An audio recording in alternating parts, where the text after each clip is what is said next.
Hello everyone, I hope आप लोग स्वस्थ होंगे, मस्त होंगे। मेरा नाम सलज मिश्रा है। मैं आप लोगों के लिए एसएससी सीजीएल एग्जाम के लिए स्ट्रेटेजी वीडियो लेके आया हूँ, इंग्लिश का जो कि रहेगा। पूरे सब्जेक्ट का नहीं लेके आया हूँ, मैं इंग्लिश आप लोगों को पढ़ाने वाला हूँ, तो इंग्लिश का ही स्ट्रेटेजी वीडियो लेके आया हूँ। इसमें हम लोग क्या क्या करने वाले हैं, क्या क्या पढ़ेंगे, मैं कौन कौन सा कोर्स लेके आ रहा हूँ यूट्यूब पे। मान के चलिए मैं सारे इंग्लिश के सारे पार्ट्स को कवर करने वाला हूँ। इंग्लिश में कितने मेन 3 पार्ट्स होते हैं, ग्रामर, वोकैब और कंप्रीहेंशन, रीडिंग कंप्रीहेंशन। इन तीनों पार्ट्स को मैं कवर करने वाला हूँ यूट्यूब पे फ्री ऑफ कॉस्ट। पूरा प्लेलिस्ट आएगा, 30 दिनों का क्रैश कोर्स रहेगा। उस पूरे कोर्स में हम लोग ये सारे वर्ड्स, सारे सिलेबस को कवर करने वाले हैं। जैसे कि लिखा हुआ है ना, 30 डेज एसएससी सीजीएल इंग्लिश, जिसमें क्या हम लोग 45 प्लस मार्क को टारगेट करेंगे। स्ट्रेटजी रहेगी 30 डेज की। इसमें ग्रामर, वोकैब और रीडिंग कंप्रीहेंशन भी शामिल है। जैसे कि हम लोग जानते हैं एसएससी एग्जाम में जो इंग्लिश सेक्शन अपना होता है उसमें कितने क्वेश्चन आते हैं? 25 क्वेश्चन आते हैं। 25 क्वेश्चन आते हैं। एक मिनट,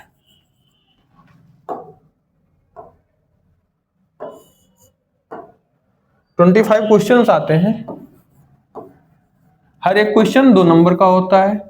टोटल 50 नंबर्स का हमारा ये इंग्लिश सेक्शन पूछा जाता है, जिसमें से ग्रामर आता है, वोकैब आता है और रीडिंग स्किल मतलब रीडिंग कंप्रीहेंशन उसके बेस पे आता है। अब हम लोग जानेंगे अपने सिलेबस के बारे में।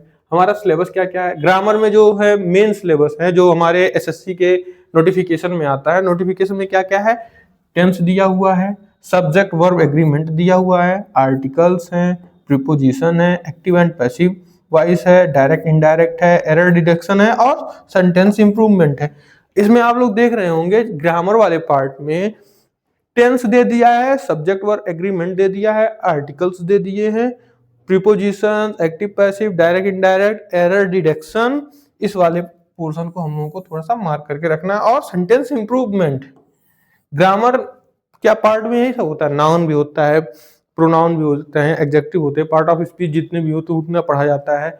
और सारे हैं, वर्ब के कई सारे पार्ट्स हैं जो कि बहुत इंपॉर्टेंट होते हैं, पढ़े जाएंगे। तो वो लोग हम लोग किस में पढ़ेंगे? एरर डिडक्शन वाले पार्ट में पढ़ेंगे। वोकैब का सिलेबस हम लोग देखते हैं। वोकैब वाले में क्या क्या आता है? वोकैब में synonyms, antonyms, one word substitutions, idioms and phrase और स्पेलिंग। स्पेलिंग के एरर आ जाएंगे, कैसे कैसे, मतलब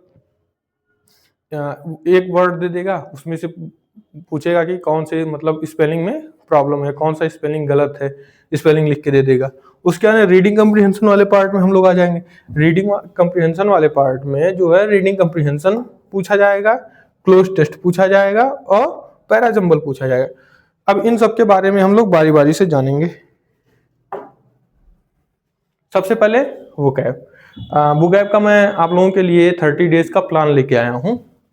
वोकैब के लिए जैसे synonyms, antonyms, one word substitution, idioms and phrase और स्पेलिंग, इन सब के लिए मैं 30 डेज का प्लान लेके आया हूँ। 30 डेज का 30 डेज में हम लोग क्या क्या करने वाले हैं। इसमें यूट्यूब पे ही सारा कुछ रहने वाला, फ्री ऑफ कॉस्ट रहने वाला है। पहला क्या है, हम लोग 10 वर्ड्स डेली करेंगे, पर डे करेंगे। और इसके हम लोग क्या करने वाले हैं? सिनोनिम्स करने वाले हैं, एंटोनिम्स करने वाले हैं और एग्जाम्पल भी करेंगे। सिनोनिम्स, एंटोनिम्स और एग्जाम्पल पर डे 10 वर्ड्स, मतलब ये मेरा चलेगा नियर अबाउट 10 डेज तक, सिनोनिम्स, एंटोनिम्स और एग्जाम्पल। उसके बाद में अगले फर्स्ट 10 डेज ये चलेगा। नेक्स्ट 10 डेज जो सेकेंड 10 डेज का प्लान आएगा, डी फॉर डेज, उसमें हम लोग 10 डेज करेंगे वन वर्ड सब्स्टिट्यूशंस। इसके भी एग्जाम्पल्स वगैरह सब कुछ अच्छे से किया जाएगा। उसके बाद नेक्स्ट जो 10 डेज का टारगेट है, इस 10 डेज में हम लोग क्या करेंगे? इडियम्स करेंगे, इडियम्स और फ्रेजेस को करेंगे हम लोग। ये 30 डेज का टारगेट है। अब ये 10 डेज में मैं डेली 10 वर्ड्स कराने वाला हूँ। उन 10 वर्ड्स के सिनोनिम्स और एंटोनिम्स कराऊंगा। वो सिनोनिम्स एंटोनिम्स जो भी होंगे 5 5 6 5 6 5 7 8 जितने भी मतलब एग्जाम में उस वर्ड से रिलेटेड सिनोनिम्स और एंटोनिम्स पूछे गए हैं सारे कराऊंगा। नियर अबाउट एक क्लास में हम लोग 100 वर्ड के अराउंड पढ़ेंगे। 100 वर्ड्स के अराउंड हर एक क्लास में हम लोग पढ़ेंगे। तो 30 डेज अगर हम लोग पढ़ रहे हैं तो 330 गुणे 100 कितने हो गए?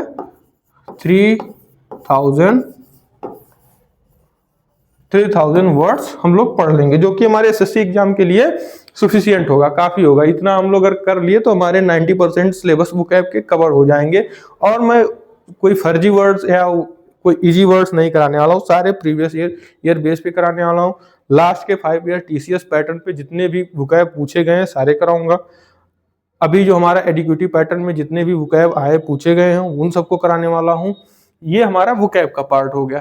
इसमें स्पेलिंग एरर का भी जो पार्ट है ये हम लोग कंटिन्यूअसली, जैसे हम लोग वोकैब पढ़ रहे हैं ना, तो कुछ सारे ऐसे वर्ड्स होते हैं जो कि स्पेलिंग एरर्स में भी पूछे जाते हैं और उनका मीनिंग भी हम लोग सीखेंगे। तो कुछ रूट वर्ड्स हो जाएंगे, प्रीफिक्स और सफिक्स के उस पे हो जाएगा। जैसे ओ यूएस लास्ट में लगा हुआ है तो वो एडजेक्टिव होता है, तो इसका मतलब क्या होता है? फुल ऑफ होता है। तो इसी तरीके से हम लोग सीखने वाले। थोड़ा सा मैं आप लोगों को सिंपल दिखा देता हूँ हम लोग वोकैब को सीखेंगे कैसे। क्वेश्चन भी मैं लेके आऊंगा, एंटोनिम्स क्वेश्चंस मैं जो अपना स्लाइड बनाया हूँ नेक्स्ट वोकैबुलरी क्लास के लिए, उसमें एंटोनिम्स ऑफ डिसरप्ट का एंटोनिम्स उसके 4 ऑप्शन दिए रहेंगे और सारे पढ़ के मैं सारे हर एक वर्ड्स को एक्सप्लेन करने वाला हूँ। इसके मीनिंग्स और एग्जांपल्स भी बताऊंगा और इसका एंटोनिम सिनोनिम सब कुछ बताने वाला हूँ। जो हमारा मेन कोर्स रहेगा ये इस तरीके से रहेगा। जैसे कैटास्ट्रोफ मीन्स क्या होता है? ये एक्सट्रीमली लार्ज लिखा, ये नहीं होता है, एक्सट्रीमली लार्ज नहीं है। कैटास्ट्रोफ मतलब होता है तबाही।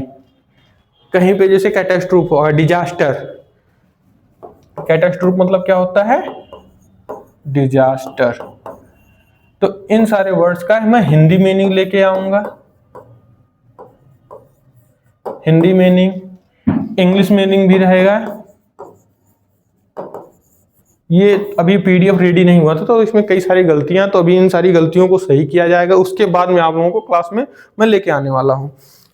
हिंदी मीनिंग में हम लोग पढ़ेंगे, इंग्लिश मीनिंग पढ़ेंगे कि उसका इंग्लिश में क्या मीनिंग होता है, उसके सिनोनिम जैसे डिजास्टर हो गया, कैलमिटी हो गया, ट्रेजेडी हो गया, कैटेक्लिज्म हो गया, मिसफॉर्चून हो गया। ये सारे वर्ड जितने भी यहाँ पे लिखे जाएंगे ये मोस्ट इंपॉर्टेंट वर्ड्स की कैटेगरी में आएंगे। मोस्ट इंपॉर्टेंट वर्ड की कैटेगरी में ये सारे वर्ड्स आने वाले हैं, क्योंकि जितने भी यहाँ पे सिनोनिम्स में वर्ड लिखूंगा ये सारे वर्ड्स एग्जाम में पूछे गए हैं, बार बार रिपीटेड हैं। कोई भी मतलब ऐसा वर्ड नहीं आएगा कि जो कभी एग्जाम में पूछा ना गया हो या पूछने की संभावना ना हो। सारे मैं प्रीवियस ईयर कराने वाला हूँ। आप लोगों ये एक चीज अपने दिमाग में बैठा लीजिए, मैं ग्रामर का जितना पार्ट कराऊंगा, वोकैब का जितना पार्ट कराऊंगा, वो सारे क्या होंगे? इसी मतलब प्रीवियस ईयर बेस पे ही होंगे। एक भी सिंगल क्वेश्चन मतलब प्रीवियस ईयर से इधर उधर नहीं रहेगा, सारे प्रीवियस ईयर के ही हैं। एसएससी सीजीएल और सीपीओ के एग्जाम में जितने भी वोकैब पूछे गए हैं, मतलब टॉप लेवल के वोकैबुलरी हम लोग यहाँ पे लेने वाले हैं। प्री और मेंस दोनों कवर होने वाला है। तो इस तरीके से हम लोग पढ़ेंगे इसको। आ जाते हम लोग अपने, हम लोगों का वोकैब वाला पार्ट हो गया। आते हैं हम लोग किस पे? ग्रामर वाले पार्ट पे। अब ग्रामर वाले पार्ट में हमारे पास क्या क्या है? बहुत सारे वर्ड्स, मतलब जो सिलेबस है, सिलेबस अभी हम लोग देखे हैं। एक बार आप लोग थोड़ा सा ध्यान देके देख लीजिए सिलेबस में क्या क्या है। सिलेबस में टेंस है, सब्जेक्ट और एग्रीमेंट है, आर्टिकल्स है, प्रीपोजिशन है, एक्टिव एंड पैसिव वॉइस है, डायरेक्ट इंडायरेक्ट है, एरर डिटेक्शन है और सेंटेंस इंप्रूवमेंट है। अब इसके लिए हम लोग क्या करने वाले हैं? इसके लिए भी हम लोगों का 30 डेज का टारगेट है। 30 डेज का टारगेट है। 30 डेज के टारगेट में हम लोग को क्या करना है? 30 डेज मतलब एग्जाम तो हम लोगों का मई लास्ट में या जून के स्टार्टिंग में होने वाला है। जो सीजीएल का एग्जाम होने वाला है, सीजीएल 2026 का जो सीजीएल है वो कब होने वाला है? मई लास्ट या जून में होने वाला है। हम लोगों का जो है मार्च के महीने में उसका नोटिफिकेशन वगैरह आ जाएगा। मई और जून में, जून के फर्स्ट वीक मतलब जून के 15 तारीख से पहले और मई के 20 तारीख के बाद से एग्जाम होने वाला है। तो हम लोगों के पास में 40 डेज के अराउंड होता है, बचता है, लेकिन हम लोग 30 डेज का टारगेट लेके चलेंगे। मैं 30 डेज मीन्स 30 वीडियोज का टारगेट लेके चल रहा हूँ। इन 30 वीडियोज में हम लोग को करना क्या है, मैं डेली वीडियो लेके आऊंगा, 1 घंटे प्लस का रहेगा, 1 घंटे 1.5 घंटे के आसपास, 80 मिनट 90 मिनट के आसपास हो सकता है जो भी वीडियो, 90 मिनट का मान के चलिए वीडियो में लेके आने वाला। उसमें हम लोग जैसे ग्रामर के जितने भी पार्ट्स होते हैं, नाउन हो गया, टेंस हो गया, अपना वर्ब हो गया, तो इन सारे पार्ट्स का मैं कंसेप्ट लेके आऊंगा, कंसेप्ट बताऊंगा, कंसेप्ट बताने वाला हूं। रूल भी रहेगा, लेकिन रूल्स के अकॉर्डिंग हम लोग नहीं चलेंगे, रूल्स को सीखेंगे। जो रूल्स मतलब कौन सा रूल्स यूज हुआ है, कौन सा रूल्स नहीं यूज हुआ है, कहाँ पे कौन सा रूल यूज करना है, तो रूल्स तो हम लोग सीखेंगे, लेकिन रूल के अलावा रूल वो क्यों यूज किया गया है, हम लोग रूल्स को क्यों यूज किए हैं, उस रूल्स का कंसेप्ट क्या है, रूल्स जो भी लगा है। जैसे मैं एक बता ही देता हूँ, OTHER, अदर और एन अदर, मैं इसी से स्टार्टिंग करने ही वाला हूँ। ये डिटरमिनर्स का पार्ट हो जाता है। अदर है, अदर के बाद में हम लोग क्या करते हैं, सिंगुलर नाउन लगाते हैं, या प्लूरल नाउन, सॉरी, ये इसके पहले, अदर के पहले हम लोग क्या लगाते हैं, प्लूरल फॉर्म ऑफ नाउन लगाते हैं।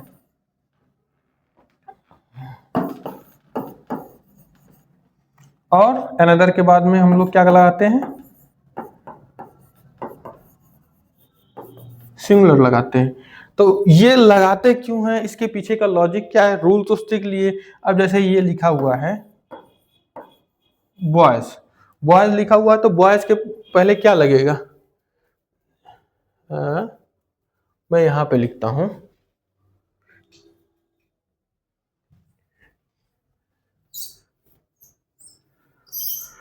मैं लिख दिया जैसे डैश डैश BOYS बॉयज, या डैश बुक्स। अब इस बुक्स के पहले क्या लगेगा, और ये बॉय है, बॉयज नहीं है, ये सिंगुलर में एक को कर दे रहा हूं, एक को प्लूरल कर दे रहा हूं,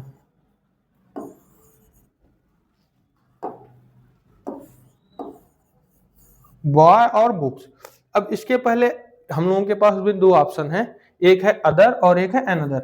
अब इन दोनों में से हम लोग को कौन लगाना है, कौन सा वर्ड लगा सकते हैं, तो हमने जैसे रूल्स पढ़ा कि अदर है, अदर के बाद में हम लोग अगर प्लूरल नाउन है,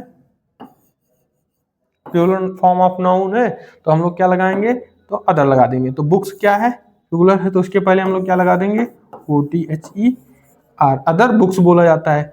बॉय क्या है, सिंगुलर है, सिंगुलर है, बॉय के पहले हम लोग क्या लगाएंगे, अनदर, अनदर। तो ये क्या है, ये रूल बेस है, रूल। अब इस रूल्स को हम लोग पढ़ लिए, समझ लिए, लेकिन ये क्यों होता है, तो इसके पीछे का जो कंसेप्ट है, कंसेप्ट मैं बताऊंगा, कंसेप्ट के थ्रू हम लोग लर्निंग करेंगे।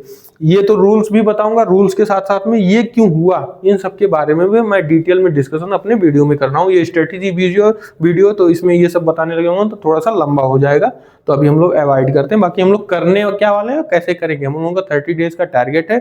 ये सारे words, preposition, active, passive, direct, indirect, error detection, sentence improvement, ये सब कैसे करना है, इसके बारे में हम लोग करेंगे। अब हमारे पास क्या आता है, रीडिंग स्किल। थर्ड पार्ट क्या है, रीडिंग स्किल। रीडिंग स्किल में रीडिंग कम्प्रीहेंशन है, क्लोज टेस्ट है, पैराजंबल है, ये सारे जो पार्ट्स हैं, इसमें मेन 3 पार्ट्स होते हैं, रीडिंग कम्प्रीहेंशन, क्लोज टेस्ट और पैराजंबल्स। इन सबको कैसे किया जाएगा, इन सब के लिए भी हमारे पास में काफी मतलब अच्छे से, इसका मैं 15 डेज का टारगेट लेके चलूंगा। 30 डेज को चलेगा, मतलब ग्रामर और वोकैब का मैं साथ साथ में वीडियो अपलोड करूंगा, आप लोग देखेंगे। लेकिन लास्ट के जब 50 डेज बचेंगे तब रीडिंग कम्प्रीहेंशन, क्लोज टेस्ट और पैराजंबल, इन सब के मतलब वीडियो में लेके आऊंगा। इसके बारे में फिर हम लोग बाद में चर्चा कर लेंगे। एंटोनिम सिनोनिम्स, मतलब इस तरीके से क्वेश्चन होने वाला है। ये सब है। अब हम लोगों के पास 30 डेज का टारगेट बना के रखना। और ये एक बात और है, ये जो सारी मतलब मैं स्ट्रेटजी बताया हूँ, ये सब उन बच्चों के लिए है जो एक बार एग्जाम दे चुके हैं, उनके लिए ज़्यादा फ्रूटफुल होगा। वो 45 प्लस मार्क इंग्लिश में लेके आ सकते हैं। जैसे मैंने यहाँ पे टारगेट दिया था ना, टारगेट दिया हूँ कि 45 प्लस मार्क लेके आना है, नंबर्स लेके आने हैं। किसमें? इंग्लिश में। 50 में, आउट ऑफ 50 में 45 हम लोगों को लेके आना है। तो ये कौन से बच्चे ला सकते हैं? 30 डेज में कोई चमत्कार होने वाला नहीं है कि 45 सभी लोग लेके आ जाए जो बिगनर है। बिगनर के लिए नहीं है, बिगनर भी नंबर लाएंगे, लेकिन उनका 45 की जगह पे 35 to 40 रहेगा। जो फर्स्ट टाइम अभी स्टार्टिंग कर रहे हैं, सिलेबस को स्टार्ट कर रहे हैं, रीड मतलब फर्स्ट टाइम सीजीएल का पेपर देंगे, आई एम श्योर, मतलब मैं पूरी गारंटी के साथ कहता हूँ, मेरा ये जो कोर्स आने वाला है, स्ट्रेटेजी वीडियो तो उतना खास बना नहीं है मतलब, लेकिन जो आने वाला है, मैं अपना कंटेंट लेके आने वाला हूँ वोकैब का और ग्रामर का। उसमें भी बच्चे 35 to 40 मार्क कर लेंगे जो बिगनर है। और जिन्होंने मतलब थोड़ा सा पढ़ाई कर रखा है, थोड़ा सा रूल उन लोगों को पता है, तो उनका 45 प्लस ही रहेगा, इससे कम नहीं रहेगा। और ये सब सॉल्व करने का हम लोग का मतलब क्या मेन मोटिव क्या है? वोकैब को सॉल्व करने का या पूरे ग्रामर को सॉल्व करने का। ये 50 नंबर्स के क्वेश्चन को हम लोग टारगेट करेंगे ओनली 10 मिनट्स में। ओनली 10 मिनट्स में सॉल्व करना है। हम लोगों को और भी तो सब सब्जेक्ट सॉल्व करने रहते हैं, रीजनिंग हो गया, मैथ हो गया, जीएस हो गया। तो मिनिमम टाइम में हम लोग मैक्सिमम इंग्लिश से नंबर्स ले सकते हैं। तो ये रहा इंग्लिश का स्ट्रेटेजी वीडियो। आप लोगों को कैसा लगा ये बताएंगे। और हम लोग अपना वीडियो अपलोड मैं करने वाला हूँ, सारे इंग्लिश के वोकैब का, इंग्लिश के ग्रामर का सारे पार्ट्स पढ़ने वाले हैं यूट्यूब पे। आप लोग देखिएगा और लाइक शेयर सब्सक्राइब भी हमारे चैनल को करते रहिएगा। धन्यवाद।